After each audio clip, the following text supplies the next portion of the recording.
오전 살펴볼 하나님의 말씀은 출애굽기 14장입니다.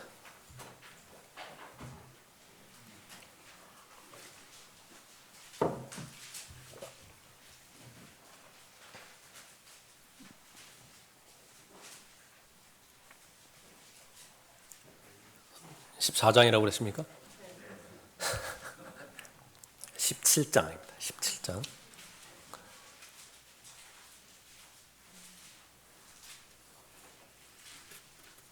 출애굽기 17장 4절부터 7절까지 받도록 하겠습니다.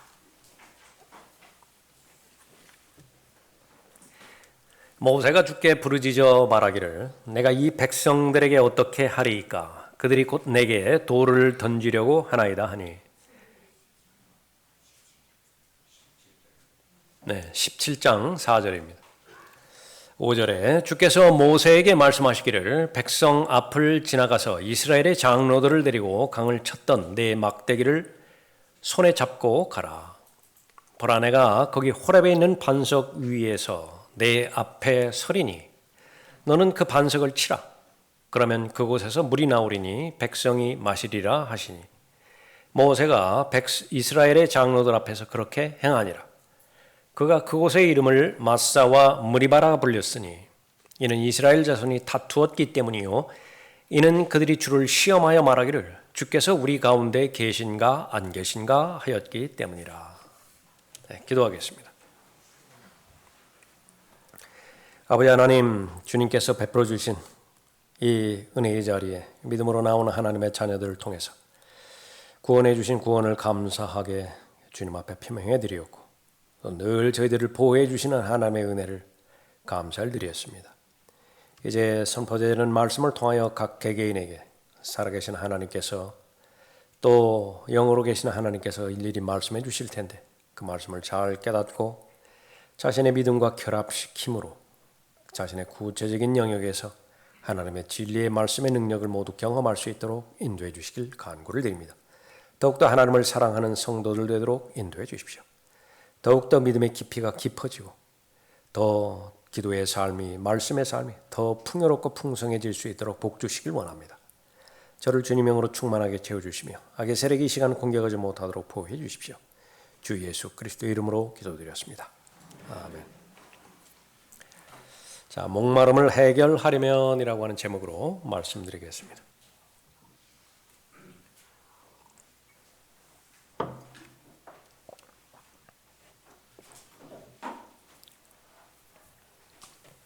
물 없이는 이 세상을 살아갈 수 없지요. 하나님의 말씀인 성경에서도 이 물에 대한 필요성, 그것이 삶의 본질과 연결되어지는 그 연결고리로 다양하게 설명하고 있습니다.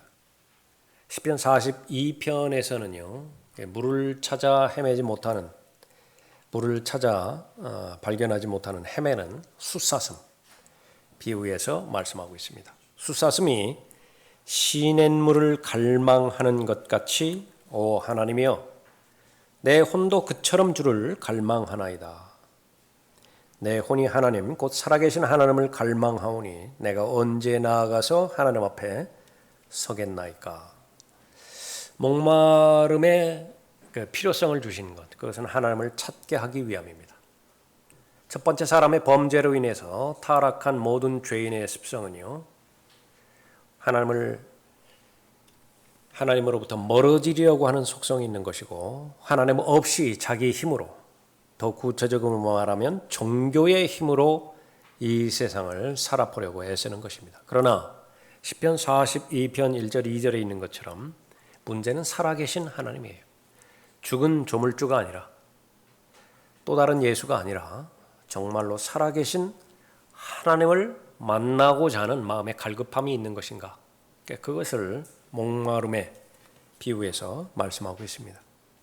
이사야 55장 1절에서는 오 너희 목마른 자들은 누구든지 물들러 나오라, 조건은 목마르면 나오라 말씀하십니다. 그러나 하나님 보시기에 목마르지 않은 사람은 없습니다. 어떤 경우에는요, 목마름을 느끼지 못할 경우도 있어요. 이번에 서울 그렇게 갔다 오면서 우리 박정아 형제님께서 아주 수고를 많이 해주셨는데 차에 다 7명 다 태우시고 한 번도 쉬지 않고 올라갔다 이렇게 내려오셨는데 저에 대해서 질문을 하시더라고요. 목사님 물 잘 안 드시죠? 어떻게 하셨는지 몰라요. 가장 많이 필요로 하는 것이 물인데 갈증을 잘 못 느껴요. 근데 나중에 가서 보면 이제 물이 절대적으로 필요하다라고 하는 사실을 저도 압니다. 목마른 자들 누구든지 물들러 나오라. 여기에 예외되어지는 사람은 없어요. 그러나 여러 가지 다른 요소들로 인해서 목마름을 느끼지 못하는 사람들이 나는 배고프지 않다고, 목마르지 않다고, 나에게는 얼마든지 부요함이 있다고 나아가지 않는 것입니다. 돈 없는 자도 오라. 너희는 와서 사 먹으라. 정령 와서 돈 없이 값 없이 포도주와 젖을 사라. 주로 보면 산다라고 하는 것은 돈을 치르고 산다는 것을 말하는 것인데 사라고 말씀하시면서 돈 없이 사라고 말씀하세요. 그러니까 누군가가 값을 대신 치러주신 것입니다. 요한계시록 22장 17절에서 성경의 마지막 초청도 역시 마찬가지로 목마름과 관련돼서 오라. 또 성령과 신부가 말하기를 오라 하더라. 듣는 자도 오라 말하게 하고 또 목마른 자도 오게 하며 원하는 자는 누구든지 생명수를 값없이 마시게 할지어다. 성경의 결론인 만큼 가장 중요한 요소는 바로 생명수입니다. 나는 그 생명수에 대한 은혜를 매일매일마다 누리고 있는 것인가? 넘치도록 나를 위해서 마련해 주신 생수, 하나님의 생명수, 그것으로 인해서 나는 고갈되지 않은 삶을 살고 있는 것인가? 목마름을 해결하려면이라고 하는 제목으로 살펴보도록 하죠. 자, 목마름을 해결하려면 생수의 근원을 버리지 않으면 됩니다. 생수의 근원 버리지 않으면 됩니다. 첫 번째로 영원한 목마름을 해결하려면 생수의 근원을 알아야 합니다. 4절 보십시오. 모세가 주께 부르짖어 말하기를 내가 이 백성들에게 어떻게 하리이까? 그들이 곧 내게 돌을 던지려고 하나이다. 여러분이 잘 아시는 부분이죠. 광야를 통과하는 데 있어서 먹는 양식보다도 더 필요한 물이 없어요. 고갈이 됐습니다. 갈증을 느꼈죠. 지금까지 이 출애굽기 17장 본문까지 오는 동안에 많은 기적들을 경험한 이스라엘 민족입니다. 하나님의 은혜의 대상이 자신들임을 아는 것이죠. 그러면 한 가지는 명확합니다. 부족하면 구하면 돼요. 그러면 주실 하나님이십니다. 미리 알아서 주시지 왜 그러한 결핍의 상태를 허락하시는 것인가? 그런 과정을 통해서만 믿음이 형성됩니다. 하나님을 더욱더 신뢰하고 하나님을 의존하고 하나님만 바라고 이것이 하나님께서 원하시는 믿음인데 그런 것은 바로 이런 부족을 통해서 이루어지는 것이에요. 하나님의 의도가 있는 것이죠. 이 부분을 잘 통과하면 어떠한 강한 대적이 공격해 온다 하더라도 극복해 나갈 수 있는 것입니다. 하나님께서는 이스라엘을 위해서 많은 기적을 베풀어 주셨는데 그 기적의 시작은 이집트에 있었을 때에 이집트에 재앙을 내린 것으로부터 시작됩니다.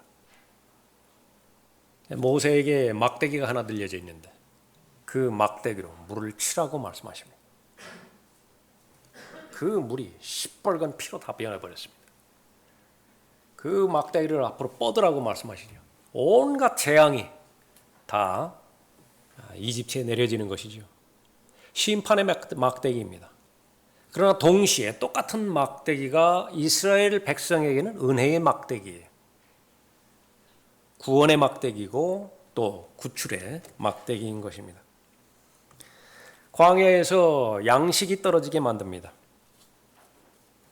왜 그런 것인가? 마찬가지로 하나님의 능력만을 의지하고 통과해야 되는 이 광야를 믿음으로 잘 통과하라는 것이지요. 주께서는 너를 겸손하게 하시고 너를 배고프게 하셨으며 하나님의 의도예요. 다른 사람은 저렇게 다 잘 되는데 나는 왜 이렇습니까? 하나님께서 의도하셨기 때문이에요. 하나님께서 계획 세우시고 그 계획 안에 여러분을 넣어 주셨기 때문에 배고픈 거예요. 그 목적은 무엇인가요? 하나를 알게 해 주실 것인데, 인생이라고 하는 것이 빵으로만 사는 거 아니다. 실제적인 인생이라고 하는 것은 하나님의 입에서 나오는 모든 말씀으로 살아가는 것이다. 근데 이것이 이제 계속 이 어려운 날들이 이것이 주객이 전도되어지죠. 빵은 도구일 뿐인데 수단일 뿐이에요. 목적은 무엇이죠? 하나님의 영적인 양식으로 살아가게 하기 위한 도구인데 다 바꿔버렸어요. 물질 만능주의로. 하나님에 대한 사랑을 돈 사랑과 쾌락 사랑과 자기 사랑으로 다 비틀어버리고 왜곡시켜버린 결과 교회 나오는 목적이 그거예요. 빵을 얻기 위해서. 기도하는 목적과 섬기는 목적도 마찬가지입니다. 빵이 단절되지 않기 위해서. 그러나 하나님께서는 의도하십니다. 주께서 너를 겸손하게 하시고 너를 배고프게 하셨으며 너도 모르고 내 조상도 모르는 만나로 너를 먹이셨으니 이는 사람이 빵으로만 사는 것이 아니요 주의 입에서 나오는 모든 말씀으로 사는 것을 너로 알게 하려 하심이라. 성경 공부예요. 설교의 목적입니다. 묵상의 대상이에요. 이것을 알았다라고 한다면 여러분은 하나님의 말씀을 경청한 사람이고 하나님의 말씀을 잘 공부한 사람입니다. 지금까지 광야를 통과해온 이스라엘, 모든 것이 다 기적이었습니다. 기적은 다 신비로운 사건들이죠. 그런데 문제는 처음에 하나님 앞에 드렸던 감사와 은혜가요, 변질되기 시작한다라고 하는 사실입니다. 하나님은 변하지 않는데 그 은혜도 어디 가는 것이 않는데 유달리 그 호혜를 받은 혜택의 대상인 사람이 변하는 거예요. 한 번, 두 번 하나님의 은혜를 경험하니까 그 은혜가 일상화가 되어지고 거기에서 그치면 그나마 나아요. 그 감사하지만 않으면 되잖아. 감사하지만 않은 상태거든요. 그러나 더 나갑니다. 지겨워져요. 지겨워집니다. 하나님의 은혜가 지겨워져요. 불평으로 이어지죠. 옛날 생각을 합니다. 이집트 때가 그리웠다고. 그 가짜 생각입니다. 우리 70년대, 80년대 뭐 초가집 생각나고 거기 옛날에 산업화 되기 전에 생각났다고. 가짜 생각이에요. 정말로 그때 가능한 계기가 돼서 그쪽으로 한번 돌려 보내봐요? 못 살아요, 지금 상태에서는요. 사람의 수준이라고 하는 것은 계속 앞으로만 나가게 돼 있습니다. 뒤로는 절대로 못 나가요. 현실이 허락하지 않아서 뒤로 나가게 될 경우에 자신이 항복해버려요. 그것이 사람이 계속 약해지는 특징 가운데 하나인 것입니다. 이스라엘은 바로 과거를 생각하고 과거로 돌아가려고 하는 생각까지 생각이 됩니다. 노예 생활이 그때가 그리워요.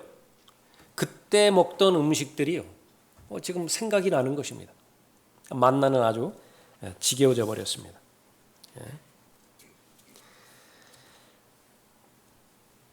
어찌하여 내가 이집트에서 우리를 데리고 나와서 우리와 우리 자녀와 우리 가축을 목말라 죽게 하느냐. 물이 없음으로 인해서 모세에게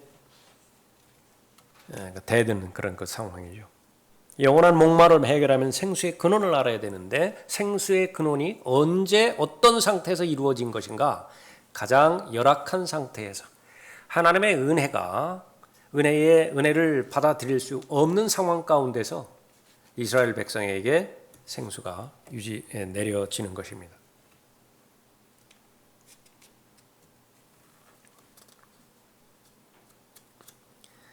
영원한 목마름을 해결하면 어떻게 해야 되는 것인가?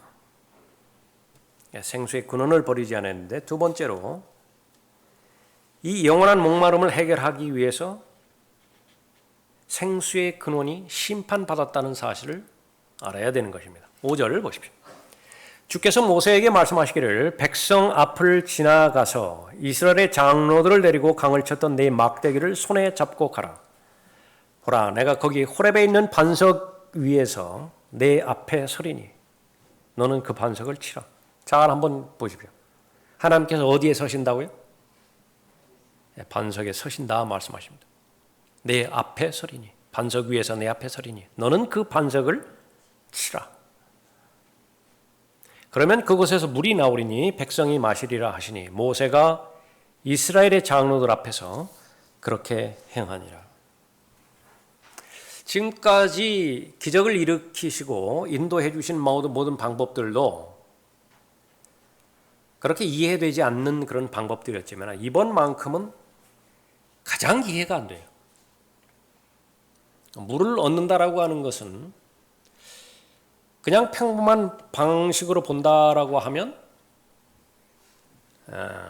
우물을 파는 것이 가장 현실적인 부분 같아요. 우물을 팔아.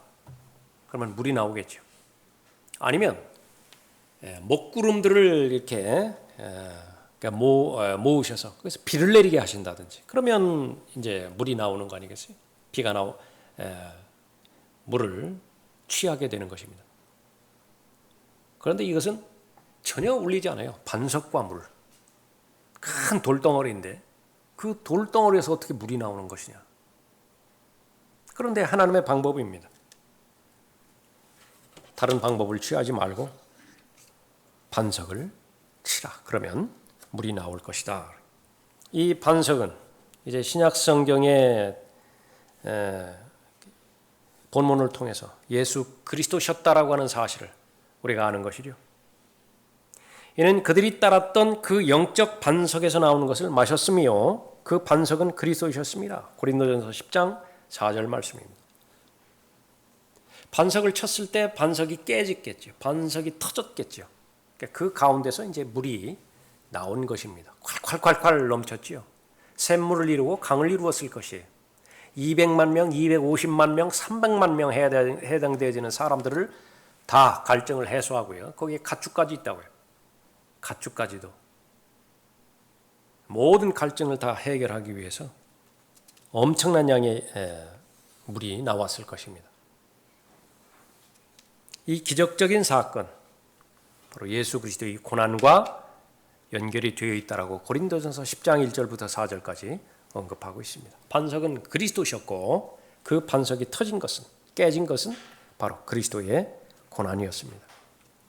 모두가 다 인간의 상식을 초월한 방법입니다.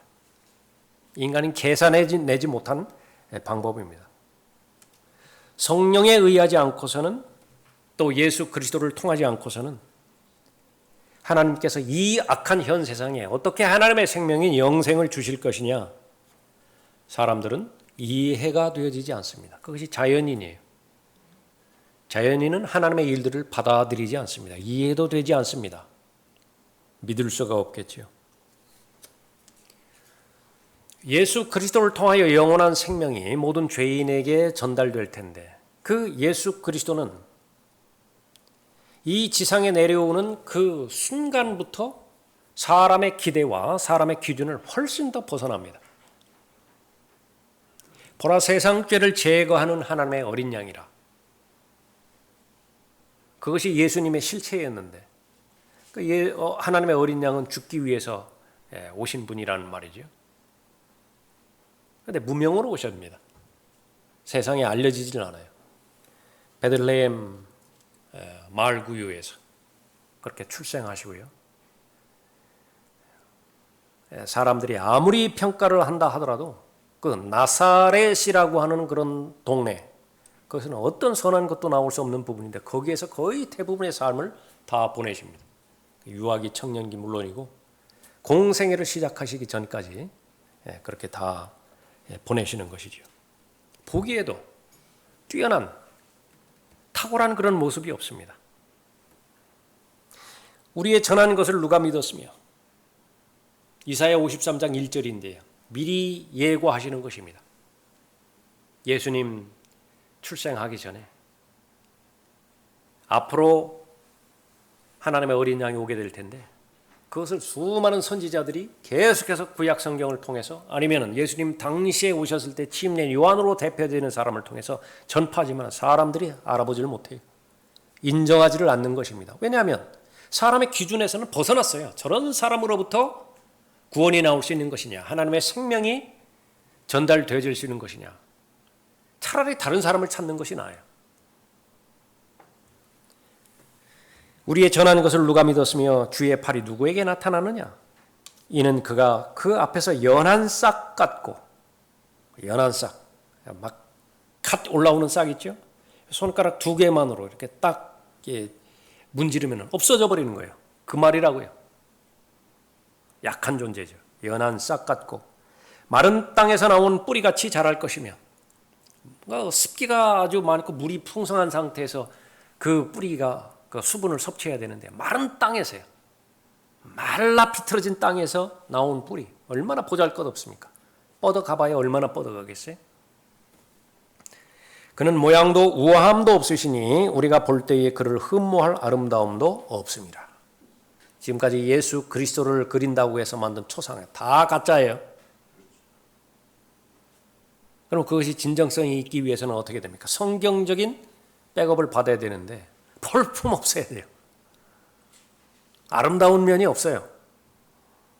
그는 모양도 우아함도 없으시니 우리가 볼 때에 그를 흠모할 아름다움도 없습니다. 그는 사람들에게서 멸시받고 거부되었으며 슬픔의 사람이요 질고에 익숙한 사람이라.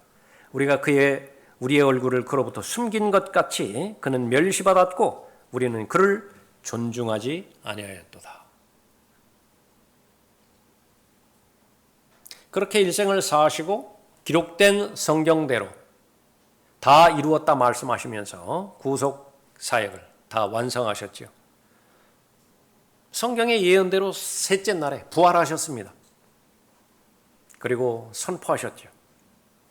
승천하신 뒤로 사도들이 계속해서 예수 그리스도를 증거합니다. 부활의 증인들이에요. 그런데 그 증거의 내용들이 하나부터 10까지 사람의 기준에는 안 맞아요. 어떻게 믿어도 꼭 그 저주의 죽음을 죽은, 그냥 죽음도 아니에요.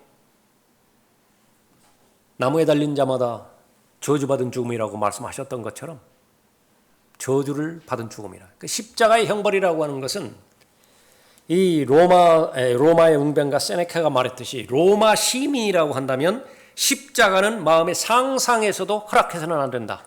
그 정도로 잔인한 형틀에 매달린 형벌이에요. 아무나 그런 저주의 죽음으로 죽게 만드는 것이 아닌데 그 저주받은 죄인이에요.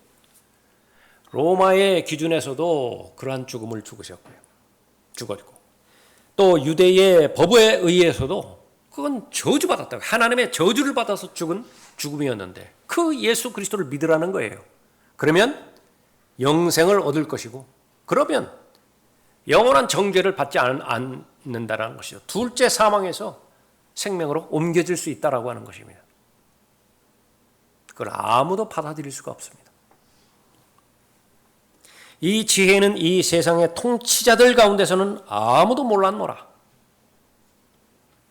만일 그들이 알았더라면 영광의 주를 십자가에 못 박지는 아니하였으리라. 그러나 기록된 바와 같으니 하나님께서 자기를 사랑하는 자들을 위하여 예비하신 것들은 눈으로 보지도 못하였고 귀로 듣지도 못하였으며 인간의 마음속에 들어온 적도 없었느니라 한 것이라. 성령의 역사 없이는 예수를 주라고 부를 수가 없어요. 그리스도의 영이 없이는 예수 그리스도를 영접할 수가 없는 것이죠. 모세가 하나님께서 지시하시는 그 지시를 따라서 호렙산에 있는 반석을 쳤습니다. 그 결과 물이 나왔죠. 그 물은 모든 사람들, 모든 짐승들의 이 목마름을 다 해결했습니다. 예수 그리스도의 십자가의 보혈로 말미암아서 첫 번째 사람으로 말미암아 죄가 세상에 들어오게 되는데 이 죄는 계속해서 늘어나죠.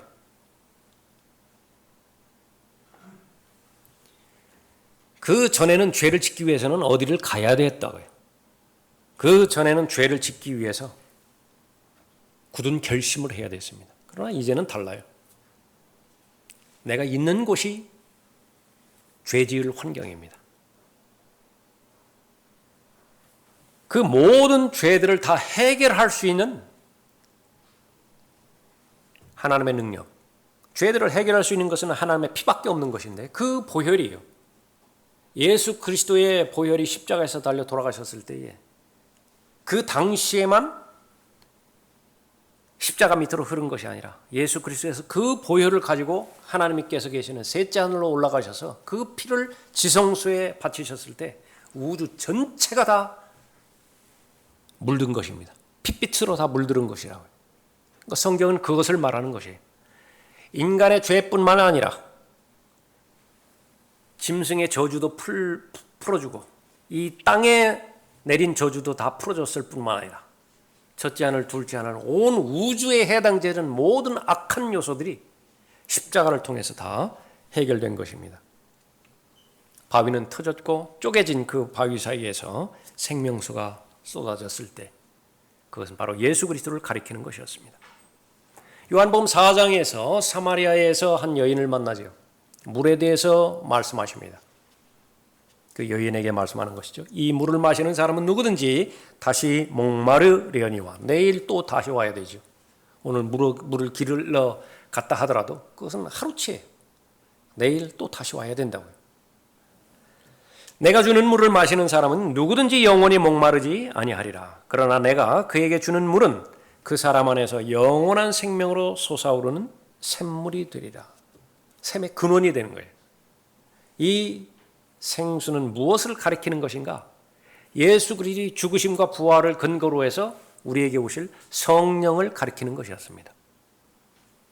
누구든지 목마르거든 내게로 와서 마시라. 나를 믿는 자는 성경이 말씀하신 것과 같이 그의 배에서 생수의 강들이 흐르리라고 하시니 이것은 주께서 자기를 믿는 사람들이 받게 될 성령을 말씀하신 것이라. 성령은 보장해요. 여러분 안에 성령이 계시다고 하면 여러분은 목마르지 않을 것이라고요. 갈증은 해결된 것이라고. 그건 단 한 번의 사건으로 이루어질 것이라고 약속하십니다. 예수 그리스도를 여러분 개인의 구주로 영접하면 그때의 성령 하나님께서 들어오시는 것이죠. 생수의 근원이에요. 내가 하나님 앞에 죄인임을 인정하고 왜 죄인입니까? 죄인의 상태로 이 땅에 나왔기 때문에 그래요. 그것을 입증하는 것이 무엇입니까? 나는 거짓말할 의향이 없다 하더라도 거짓말해요. 그것이 내가 지금 안 좋은 상태에 있다라고 하는 사실입니다. 아무리 친한 친구이지만 사촌이 땅을 사면 배가 아파요. 마음이 좋지가 않아요. 다른 사람이 잘 되는 것 보면 더도 말고 덜도 말고 내 상태가 지금 안 좋다라고 하는 이야기예요. 그것은 시작이죠. 뉴스에서 지금 나오고 있는 흉악범들 사형에 해당되어져야만 된다라고 무기징역도 안 돼요. 무기징역도 안 된다. 사형에 해당돼야 돼요. 그렇게 데모를 부추기게 했던 그런 죄악들이요. 모두 나에게도 그대로 잠재해 있는 거예요. 다만 나는 그 사람처럼 그런 환경에 노출되지 않았기 때문에 활성화되지 않았을 뿐인 것입니다. 처음에는 받아들이지 못하죠. 그러나 하나님의 말씀에 점점 더 깊이 공부하면 공부할수록 또 내 본성을 알면 알수록 그것을 인정하게 되는 것입니다. 나는 죄인이에요. 그래서 그 죄는 반드시 심판을 받을 것이고 그 심판의 결과는 죽음으로 다 마치는 것이 아닙니다. 죽은 다음에 하나님의 심판이 기다리고 있는데 인간의 법정에서 해결된 죄라 하더라도 다시 그대로 가져갑니다. 하나님의 법정에서는 일사부재리의 원칙이 적용되지 않아요. 그건 우리가 사는 이 세상 동안에만 대한민국 정부 내에서 만들어낸 법이고요. 모조리 다 가져가는 것입니다. 지금 완전 범죄로 잘 통과됐다고요? 좋아하나요? 그럼 하나님의 법에서는요. 죄 자체가 그 사람을 찾아내요. 죄가 그 사람을 찾아내는 것입니다. 결과는 무엇입니까? 영원한 하나님을 대적해서 지은 죄는 영원한 형벌이에요. 죽음이 없습니다. 사람은 죽지 않아요. 어떠한 영혼에서 영혼을 사느냐가 문제죠. 그러니까 죄 문제는 하나님 앞에 지은 죄는 지옥이라고 하는 장소에서 불못이라고 하는 장소에서 영원히 사는 것이에요. 그것을 영원한 형벌이라고 그렇게 말하고 있습니다. 둘째 사망의 정의예요. 그런데 그 모든 부분들을 예수 그리스도의 보혈로 다 해결해 놓으신 것입니다. 하나님의 법에 따르면 나의 죄가 용서되기 위해서는 누군가가 나를 대신해서 피 흘려 죽어야 되죠. 왜냐? 그 피에 생명이 있기 때문에 그렇습니다. 예수 그리스도라고 하는 어떤 점없고 흠도 없는 어린 양 같은 하나님의 실제 어린 양이 갈보리 십자가에서 돌아가셨을 때 그 피가 흘려졌을 때에 하나님의 생명이 묻어나온 거예요. 그 피에. 이제는 모든 수혈 조건이 다 마련되어 있습니다. 내가 수혈만 받으면 돼요. 믿음입니다. 그 믿음으로 하나님의 피를 적용하면은 하나님의 약속에 따라서 과거의 죄, 현재의 죄는 물론이고 앞으로 내가 유약해서 짓게 될지도 모를 모든 죄 문제가 다 해결되는 것이죠. 생수예요. 영원히 솟아나오는 샘물입니다. 성령 하나님의 능력이죠. 이것이 하나님의 지혜인데 구원받지 않으면, 거듭나지 않으면 이것을 이해하지 못하는 것입니다. 십자가를 전파하는 것이 멸망하는 자들에게는 어리석은 것이지만 이해가 안 돼요. 구원을 받은 우리에게는 하나님의 능력이라. 전에는 예수 그리스도의 고난, 그것은 자기가 스스로의 죄 때문에, 잘못 때문에 고난을 당하고 어려움을 당하는 것이라고 그렇게 여겼지만은, 그러나 이제 구원을 받고 나서 그것이 모두가 다 나 때문이었다라고 하는 사실을 알게 되는 것이죠. 바울의 고백이에요. 여러분의 고백입니다. 바울은 구원받기 이전에 다른 것은 믿는다 하더라도 절대로 예수 그리스도를 믿어서는 안 된다. 그것은 나만의 문제가 아니라 내 전체 민족의 문제이다. 조금 전에 살펴봤던 것처럼 믿어도 왜 그렇게 저주받은 죄인을 믿으라고 하는 것이냐. 나무에 달려 하나님의 저주를 받은 대상은 절대로 믿음의 대상이 아니다라고 했던 것이죠. 그것은 옳은 판단이었어요. 예수 그리스도의 죽음은 저주받은 죽음입니다. 그러나 하나님의 은혜 가운데서 나머지 반쪽 그것을 알았는데 내가 받을 저주를 예수님께서 대신 저주받으셨다는 사실을 비로소 알게 된 것이죠. 구원의 은혜를 누린 것입니다. 또 내 말과 내 설교를 설득력 있는 인간의 지혜의 말로 하지 않고 성령과 능력을 나타내므로 하였으니 이는 너희의 믿음이 인간의 지혜에 있게 하지 아니하고 하나님의 능력에 있게 하려 함이라. 그러나 우리가 온전한 자들 가운데서 지혜를 말하노니 이는 이 세상의 지혜도 아니요 무로 돌아갈 이 세상 통치자들의 지혜도 아니니라. 다만 우리가 신비 속에 있는 하나님의 지혜를 말하노니 이는 하나님께서 세상 전에 우리의 영광을 위하여 미리 정하신 감추어진 지혜니라. 이건 믿음으로만 알 수 있는 지혜예요. 하나님께서 원하시는 사람, 기뻐하시는 사람, 좋아하시는 사람, 어떤 사람이냐? 지금까지 배웠던 자시 배움의 근거에 의해서 예수 그리스도를 받아들이지 않는 사람입니다. 그런 사람이 어떤 사람이죠? 어린아이에 뭐 배웠어요? 어린아이가 무슨 경험이 있습니까? 그런 것들을 모두가 다 내려놓고 엄마이니까 믿는 거예요. 마찬가지로 하나님께서 말씀하셨기 때문에 내가 이해는 되지 않지만은, 내가 설득이 모두가 되어지지는 않지만은 하나님께서 말씀하셨기 때문에 내가 그것을 받아들일 수 있는 것이죠. 어떻게 바위에서 물이 나오나요? 누가 그런 생각을 할까요? 하나님께서는 바위에서 물을 내시는 것입니다. 그 목적은 무엇입니까? 하나님만이 해결할 수 있다. 마찬가지로 십자가를 통해서 선포되어지는 지혜, 하나님의 지혜인데, 영원전부터 감추어져 왔던 영광의 하나님의 지혜인 것인데 그것은 하나님만 바라보라는 것입니다. 하나님만 믿는 것입니다. 구원은 그렇게 오는 것입니다.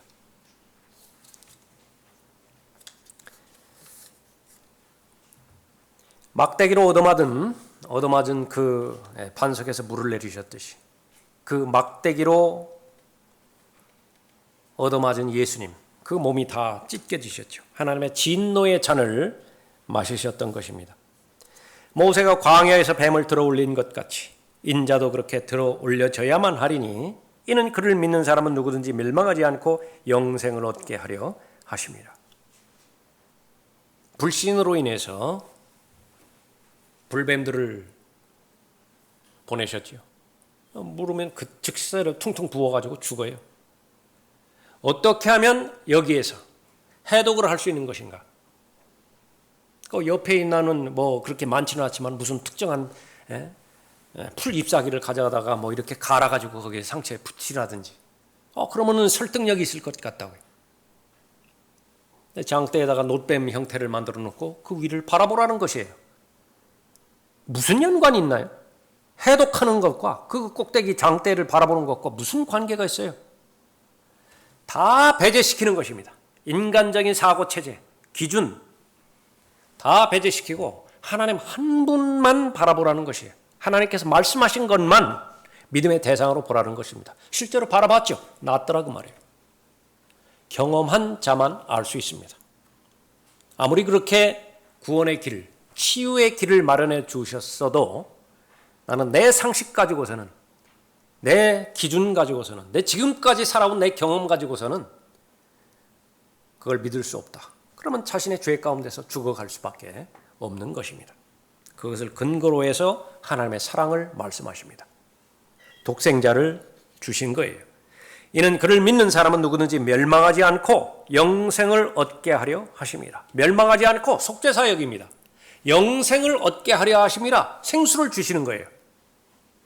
삶을 윤택하게 하시는 것입니다. 하나님께서 자기 아들을 세상에 보내신 것은 세상을 정죄하려 하심이 아니요 그를 통하여 세상이 구원받게 하려 하심이라. 하나님의 사랑, 이해할 수 없는 하나님의 사랑입니다. 하나님의 사랑이 무엇을 했습니까? 자기 아들을 저주해버렸어요. 그런 사랑 봤습니까? 이는 내 사랑하는 아들이요 그 안에서 기뻐하노라. 그 고백을 예수 그리스도를 만날 때마다 하신 아버지인데 그 아버지의 사랑이 그 사랑하는 아들을 저주해버렸어요. 누구를 위해서요? 찬송에 있는 것처럼 벌레만도 못한 죄인 중에 죄인인 나를 구원하기 위해서. 이해가 되나요? 아마 이 사실은 우리가 구원받고 거듭난 이후로 위에 올라가서도 온전히 다 이해는 안 되리라 그렇게 생각이 돼요. 그런 사랑이 어디 있어요? 이해하지 말라고 하십시오. 이해하려고 하지 마세요. 자신에게 설득되어서 그 범주 내에서 하나님의 사랑을 받아들이라고 하지 마십시오. 조건이 없어요. 하나님의 사랑입니다. 그 하나님의 사랑이 아들 하나님 예수 그리스도를 저주했고 그 대신 저주 덩어리인 죽어 마땅하고 심판받아 마땅하고 영원한 형벌에 처하기에 마땅한 죄인을 구원하신 거예요. 어떻게 반석에서 물이 나올 수 있습니까? 어떻게 그 저주의 십자가에서 하나님의 생명이 내게로 옮겨올 수 있고 풍성한 삶이 올 수 있는 것입니까? 그는 하나님의 형체로 계심으로 하나님과 동등하게 되는 것을 탈취라 생각지 아니하셨으나 오히려 자신의 영예를 버리고 종의 형체를 입으시어 사람들의 모습을 취하셨느니라. 그리하여 사람과 같은 모양으로 나타나셔서 자신을 낮추시고 죽음에까지 순종하셨으니 십자가의 죽음에까지라. 영원한 목마름을 해결하기 위해서 하나님께서 취하신 방법인 것입니다. 심판을 통과하지 않고서는 목마름이 해결되지 않아요. 마지막 세 번째로 영원한 목마름을 해결하려면 생수의 근원을 버리지 말아야 됩니다. 7절을 보십시오. 그가 그곳의 이름을 마사와 무리바라 불렀으니 이는 이스라엘 자손이 다투었기 때문이요 이는 그들이 주를 시험하여 말하기를 주께서 우리 가운데 계신가 안 계신가 하였기 때문이라. 얼마나 많은 구원을 많이 경험했습니까? 이스라엘 민족은. 그러나 그때마다 하나님을 의심합니다. 믿음이 연단되기 위해서는, 믿음이 견고해지기 위해서는 하나님께서 내시는 시험 문제에 합격을 해야 되는데, 그 시험을 통과를 해야 되는데 하나도 통과하지 못해요. 유일하게 통과한 사람 두 사람이 있었습니다. 여호수아와 칼렙. 그 외에는요 다 실패자예요. 낙오자입니다. 불합격이에요. 그런 상태에서 계속해서 불평과 불만이 있고 어려움 당할 때마다 하나님의 뜻을 대신했던 모세에 대해서 대항하는데 본문에서 보면 돌로 쳐서 죽이려고까지 살의가 가득 차였던 그런 부분입니다. 그건 하나님 죽이겠다 그 말이에요. 무엇을 말하는 것이죠? 아무리 많은 은혜를 받았다 하더라도 그 받은 은혜에 대해서 정상적으로 반응하지 못할 수 있는 것이 죄인의 상태라고 하는 사실입니다. 마사, 시험하다라고 하는 의미이고요. 무리바, 완악하게 하다라고 하는 의미로 히브리서 3장에서 이 말씀을 인용한 것입니다. 시편 95편 7절에서 이는 그가 우리의 하나님이시며 우리는 그의 초장의 백성이요 그의 손의 양임이라. 오늘 너희가 그의 음성을 듣거든 경노의 때와 같이 또 광야에서의 시험의 날과 같이 너희 마음을 완악하게 하지 말라. 그때 너희 조상들이 나를 부추겼고 나를 시험하였으며 내가 한 일을 보았도다. 시편 95편 7절 이후의 말씀이에요. 이 시편 95편을 신약에 그대로 적용해서 가지고 와서 히브리서 3장 7절 이후에서 그대로 언급을 하는데 그것은 바로 그리스도인들과 그 당시에 살고 있는 유대인들에게 주시는 교훈이에요. 여전히 유효하다 그 말이에요. 조상들의 완악한 마음, 그것은 그때의 과거의 조상들의 사건으로 다 해결된 것이 아니라 지금도 여전히 작용하고 있다. 그것을 말하고 있는 것입니다. 그러므로 성령께서 말씀하시기를 오늘 너희가 그의 음성을 듣거든 경노의 때 곧 광야에서의 시험의 날과 같이 너희 마음을 완악하게 하지 말라. 마사와 무리바가 주는 교훈이에요. 마음을 완악하게 하지 말라. 말씀의 이름과 같이 오늘 너희가 그의 음성을 듣거든 경노의 때와 같이 너희 마음을 완악하게 하지 말라 하셨다. 승리의 원동력은 예수 그리스도이십니다. 저주의 나무에 달린 십자가의 고난을 통해서 모든 죄 문제를 해결하셨고 마귀의 일들을 멸망하셨으며 마귀의 일들을 멸망하실 때에 마귀의 수하들 둘째 하늘에 온갖 더러운 영들이 거느리고 있죠. 꽁꽁 숨어 있습니다. 2중 3중으로 된 커튼 뒤에 꽁꽁 숨어서 숨은 상태에서 자신의 대장 사탄의 사주를 받아가지고 숨어서 일을 했는데요. 예수 그리스도가 올라가시면서 모든 그 두려웠던 커튼을 다 걷어버렸어요. 자신의 정체가 적나라하게 다 드러나 버렸습니다. 이게 숨을 곳이 없어요. 십자가의 승리의 사건입니다. 모든 죽음의 문제도 다 해결했죠. 구원받기 전에는 진리의 지식이 이르기 전까지는 죽음만큼 두려운 것이 없었다고요. 죽음만큼 두려운 것이 없다고요. 죽음이 얼마만큼 효력을 미칩니까? 아무리 중요한 일이 하고 있어요? 내 부친의 죽음이 왔다. 모든 부분 스톱됩니다. 모든 부분 스탑시킬 수 있는 것이 그 죽음의 능력이에요. 내가 아무리 위대하고 원대한 계획을 가지고 승승장구하며 살았다 하더라도요. 내가 지금 병원 침대에 눕는 순간에 모든 것이 다 스톱돼요. 죽음의 힘입니다. 거기에 속박되어서 종노릇하는 것이 인생이에요. 수고하고 무거운 짐진다들입니다. 그러나 십자가를 통해서 마귀의 일들을 멸망시켰을 뿐만 아니라 죽음을 두려워함으로 인해서 평생을 노예로 속박되어 있는 자들 다 해방시켜 주셨죠. 그것이 십자가예요. 그러나 여전히 하나님 불신하는 사람들이 있습니다. 여전히 하나님을 불신하는 사람들이 있어요. 구원받지 못한 사람들만을 말하는 것이 아니에요. 구원받았음에도 불구하고 계속해서 다시 죄의 종노릇하며 자신의 몸을 하나님의 의의 도구로 내어 드림으로 인해서 하나님을 기쁘시게 해드려야 됨에도 불구하고 여전히 하나님이 계신가 안 계신가? 그 문제 가지고 거기서 벗어나지 못하는 것입니다. 목마름의 상태에서 갈급해하는 것은 하나님께 주신 복입니다. 분명히 지금 수분이 부족하다고요. 정상적인 사람 같으면 계속해서 물을 찾는다고요. 갈급했을 때는요, 다른 탄산음료 이런 거 눈에 안 들어와요. 무슨 주스 이런 거 어려움 없다고요. 물을 달라고요, 물. 순수한 물, 아무것도 타지 않은 물. 그 물을 벌컥 마실 때에 사는 것 같다고요. 그럼에도 불구하고 갈증이 안 느껴져요. 뭔가가 병들었어요, 지금. 갈증을 느껴야 되는데도 그 필요를 못 느껴요. 예수 그리스도를 왜 영접하지 않는 것인가? 하나님께서 미리 말씀하신 심판과 지옥의 형벌에 대한 두려움에 대한 갈증이요, 느껴지지 않아요. 왜 그렇죠? 다 해결돼서 그런 것이에요. 세뇌됐기 때문에 그래요. 학습되었어요. 하늘과 땅을 창조하신 하나님, 그것은 사람들이 만든 하나님이라고. 지옥에 대한 성경의 기록, 하늘나라에 대한 성경의 기록, 사람들이 그렇게 쓴 것이라고. 어디서 배웠겠어요? 어디서 배웠겠습니까? 초등학교, 중고등학교에서 배웠겠죠. 어디에서 들었겠어요? 부모님들이 하는 말을 들었다고요. 그렇게 하는 말을 들었어요. 한 번, 두 번 듣고 이제는 그것이 사실인 것처럼 세뇌돼 버렸죠. 학습의 결과는 무섭습니다. 안 받아들여요. 그러나 나중에 더 알고 봤더니요, 그 선생님들 배후에 또 다른 세력이 있어요. 그 부모님 배후에 또 다른 세력이 있는 거예요. 누구죠? 이 세상의 신이라고. 이 세상의 신이 믿지 않는 자들의 마음을 어둡게 하여, 완악하게 하여, 그 말입니다. 그리스도의 영광스러운 복음의 광채가 비치지 못하게 하느니라. 빛은 어느 곳 하나 제한되는 영역 없이 모두가 다 비칠 능력이 있는데 내가 스스로 가로막아 버렸어요. 여기만큼은 나는 빛을 필요로 하지 않는다고. 홍수가 나죠. 물이 흘러가는데 제한된 영역이 어디 있어요? 다 스며들어간다고요. 다 스며들어간다고. 그런데 완악한 마음 가운데서 자신의 마음을 닫아버렸어요.